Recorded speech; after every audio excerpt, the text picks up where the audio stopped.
Esta semana partilhamos consigo a história de um ano santo, a celebração de um jubileu. Como sempre, contamos com a presença do Manuel Clemente. Cumprimento, muito boa tarde. Boa tarde. Obrigado, Manuel, por estar connosco para mais uma etapa. Vamos agora para 1700. Vamos para 1700.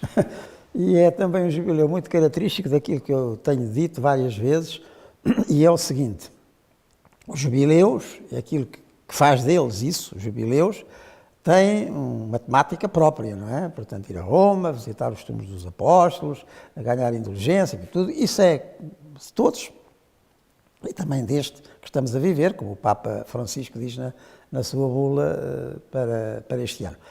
Mas depois todos eles têm a ver também de uma maneira direta ou indireta com os acontecimentos da época. São resposta, digamos assim, aos acontecimentos da época. E este também vai ser.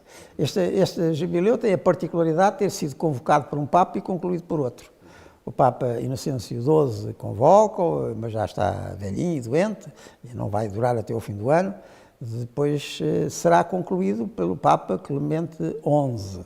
Aliás, um Papa importante aqui para Portugal e até para a Diocese de Lisboa, porque foi ele que criou o Patriarcado de Lisboa, mas isso foi em 1716, foi um pontificado relativamente longo. Portanto, é convocado por um Papa e é concluído por outro. E tinha uma finalidade expressa, que era a paz da Europa, a paz entre as potências. Os nossos telespectadores que ouviram o que nós dissemos antes, por exemplo, acerca do jubileu de 1650, que tinha vindo a seguir à paz de Westfália, que tinha concluído a Guerra dos 30 anos, não é? Agora, a Europa está outra vez já em ebulição. Porquê? Porque era a Guerra da Sucessão de Espanha, portanto, aquela dinastia, Habsburgo, Áustrias, que tinha governado a Espanha e também Portugal, no tempo dos Filipos, depois extinguira-se e havia vários pretendentes ao trono de Espanha, sobretudo dois. Do lado do Império Austríaco, ainda dos Áustrias, não é? E também do lado francês, que estava ali no meio, da França de Luís XIV, e, portanto, muito ciosa dos seus direitos e, sobretudo, com vontade de enfraquecer quem estava de um lado e do outro. Não queria Áustrias de um lado e Áustrias do outro, não é? Portanto, a Guerra da Sucessão de Espanha, que também vai envolver Portugal, no princípio do século XVIII, e bom, já estava a ver que aquilo, como é que se costuma dizer, ia acabar mal, e acabou, e morreu muita gente, mais uma vez. Quando nós olhamos para a história da Europa, reparamos que isto é uma espécie de uma sucessão de guerras civis, não é? Muitas próximas, não é?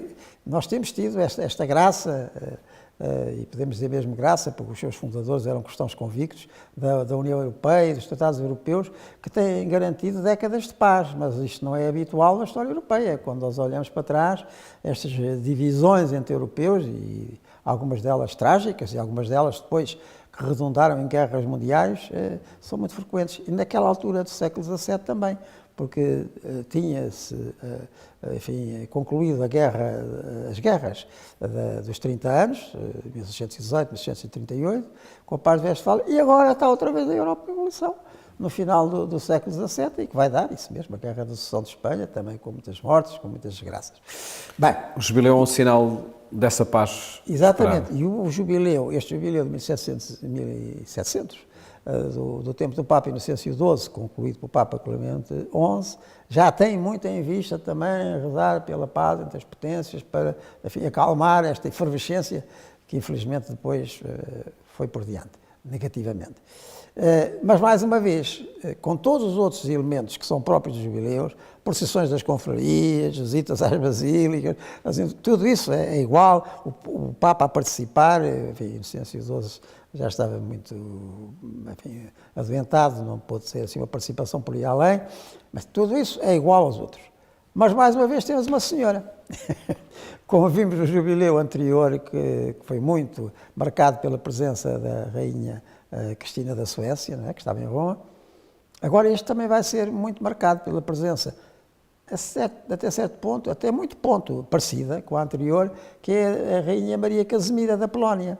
A rainha Maria Casimira era viúva de um rei polaco, João Sobieski, que foi muito importante e pouco tempo antes tinha salvo Viena da tomada pelos turcos. Portanto, os turcos vêm lá dos Balcãs, foram crescendo por aí fora e cercaram, ameaçaram Viena e por pouco que Viena não cai em poder turco. E se Viena tem caído em poder turco, enfim, a vida da Europa teria sido muito diferente do que foi, mas foi o João Sobieski da Polónia que a veio salvar. E esta Maria Casimira, que está agora em Roma, no jubileu de 1700, tinha sido a rainha da Polónia, portanto, a rainha viúva da Polónia, veio para Roma, era também uma senhora muito piedosa e que, com outras amigas em Roma, se vai dedicar igualmente e muito ao acolhimento de peregrinos, ao socorro dos peregrinos, à presença naquelas confrarias que faziam isso mesmo, portanto, garantiam um mínimo de bem-estar aos peregrinos, sobretudo aos peregrinos pobres.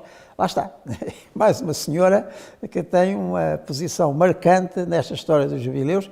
E os nossos telespectadores que se recordam dos jubileus mais antigos vão também recordar da influência de outra senhora sueca, que essa até é santa, a Santa Brígida da Suécia, no jubileu de 1350. O Papa não está em Roma, mas ela está. Né?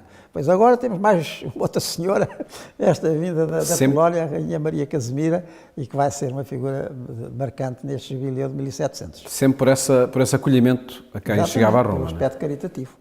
Foi muito interessante. Uma dimensão necessária e que marca sempre cada celebração jubilar que temos visto. É muito interessante reparar a cor, digamos assim, específica de cada uma destas realizações jubilares, que no fundo são sempre as mesmas. A ideia, o sentimento, a ambição é ganharem essa inteligência que lhes purifica completamente o coração para ficarem bem diante de Deus e diante dos outros. Isso é o cerne dos jubileus, como vai ser deste, como está a ser deste. Mas depois há sempre alguma coisa, a circunstância, naquela altura, a insistência na paz entre as potências para evitar a guerra que estava já a crescer, a guerra da Sucessão de Espanha, e por outro lado, o protagonismo, e neste caso, laical. E é isso que temos lembrado aqui em cada semana e que voltaremos a encontrar-nos desde 8 dias para voltarmos a mais uma celebração jubilar, sem dúvida nenhuma marcante pelo contexto da época e por aqueles que foram os seus protagonistas. Até à próxima semana.